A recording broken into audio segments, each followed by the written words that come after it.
जननी इस कनेरखेड़ भूमि को मैं सादर प्रणाम करता हूँ, कोटि कोटि प्रणाम करता हूँ। आप सबकी अंतरात्मा में बसे हुए देव पुरुष विश्व आत्मा छत्रपति शिवाजी महाराज को पानीपत के मराठी की तरफ से कोटि कोटि प्रणाम। साथियों, दोस्तों, यहाँ पर उपस्थित जितने भी मेरे भाई, मेरे बुजुर्ग, आदरणीय सम्मानित व्यक्ति, उन सभी को पानीपत के मराठा समाज की तरफ से और सूर्य दिवस की तरफ से हार्दिक हार्दिक शुभेच्छा।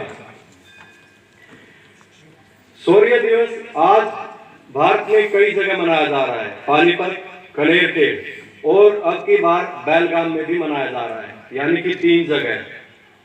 पानीपत सूर्य दिवस केवल कनेरखेड़ का ही नहीं, भाई साहब कह चुके, ये पूरे भारत का है, महाराष्ट्र का भी नहीं। आज तक हमारे मराठा भाई सोचते होंगे कि मराठा केवल महाराष्ट्र में है, नहीं, मराठा पूरे भारत में है। भारत से बाहर नेपाल, भारत से बाहर मॉरिशस, ऑस्ट्रेलिया, सिडनी, कैलिफोर्निया, न जाने कितनी कितनी जगह पे आज मराठे बसे हुए हैं। और यह कार्यक्रम जहां जहां हमारी समिति काम कर रही है, महेश भाई के माध्यम से, हमारे माध्यम से, वहां हर जगह ये कार्यक्रम मनाया जा रहा है। तो ये बहुत ही सौभाग्य की बात है। धरती के वो महान योद्धा जो अपने घर न बैठ के पानीपत लड़ने के लिए गए, क्यों गए, क्या जरूरत थी, क्या आवश्यकता पड़ी उन योद्धाओं को अपनी धरती छोड़ के, अपना राज्य पाट छोड़ के वो वहां क्यों गए? यहां रह सकते थे। अन्य भारत के राजाओं ने धरती माता से अपना नाता तोड़ लिया और दुरानी अहमद शाह अब्दाली, जो अफगानी लुटेरा, नीच, क्रूर और आतंकी शासक, वो भारत की अस्मिता को लूट रहा है। 3-4 बार वो लूट चुका।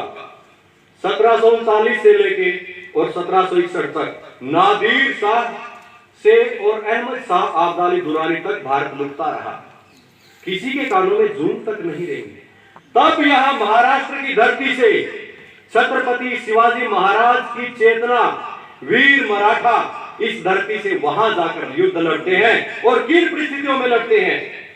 0 डिग्री तापमान, आज भी पानीपत का 4 डिग्री तापमान है और धुंध भी बहुत ज्यादा है, फिर भी कार्यक्रम चल रहा है। कोरोना काल है, किसान आंदोलन में हमारे बहुत सारे भाई गए हुए हैं, उसके बावजूद भी चालू है।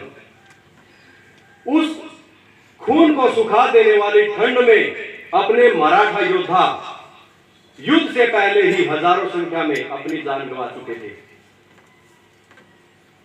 निमोनिया के कारण मर चुके थे, भूख के कारण 9-10 दिन से तड़प रहे थे। अपने जो लाल कलर के बैल और घोड़े ठंड में मर चुके थे, उसके बावजूद भी दोपहर तक ऐसा निर्णायक युद्ध लड़ा, अब्दाली देखता ही रह गया। अब्दाली ने वो युद्ध अपनी किताबों में लिखा कि ऐसा युद्ध मैंने, ऐसा खून खराबा और ऐसा मैंने अपना उजाड़ कभी नहीं देखा। अहमद शाह अब्दाली कहते हैं कि इस युद्ध का वो परिणाम जो मराठाओं ने दिखाया, जो पराक्रम, जो शौर्य उन्होंने दिखाया, मैंने कभी जीवन में नहीं देखा। अब मराठा युद्ध हार जाते, बहुत सारी इसकी कहानियां हैं, बहुत लंबी हो जाएगी, लेकिन अब्दाली क्या कहता है? अब यह युद्ध लड़ने के बाद इस जीवन में मैं अकेला बचा हूं, मेरे भाई, मेरे बंधु, मेरे रिश्तेदार, मेरे बेटे, कोई भी मुझे कंधा देने तक नहीं रहे हैं। मराठाओं का ऐसा पराक्रम जिसने मुझे अकेला जिंदा छोड़ा है। तो ये ऐसा महान युद्ध था, छोटी सी संख्या में होते हुए भी ऐसा पराक्रम दिखाने वाले उन महान योद्धाओं को आप सभी एक बार अपनी जगह खड़े होंगे ताकि हम 30 सेकंड के लिए उनको प्रणाम कर सके। अपनी अपनी जगह में सभी खड़े हो।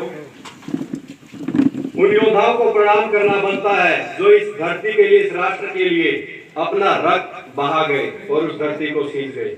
ओम सर्वे भवन्तु सुखिनः, सर्वे सन्तु निरामया, सर्वे भद्राणि पश्यन्तु, मा कश्चित् दुर्भाग् भवेत्। ओम अस्तो मा सद्गम्ये, तमसो मा ज्योतिर्गमय, मृत्योर्मामृतंगमयों पूर्णमिदः पूर्णमिदं पूर्णात् पूर्णमुदच्यते पूर्णस्य पूर्णमादाय पूर्णमेवावशिष्यते। ओम शांति शांति शांति। उन विश्व आत्माओं को कोटि कोटि प्रणाम। और पानीपत के मराठा राम नारायण की तरफ से भी आप सभी को नमन। जय शिवराय। माँ भवानी, जगत जननी जगदम्बा और आदि शक्ति स्वरूपिणी माँ जिजाऊ और छत्रपति शिवाजी महाराज का आशीर्वाद आप सभी महान आत्माओं के वंशजों पर पड़ता रहे। कोटि कोटि नमन, सादर प्रणाम।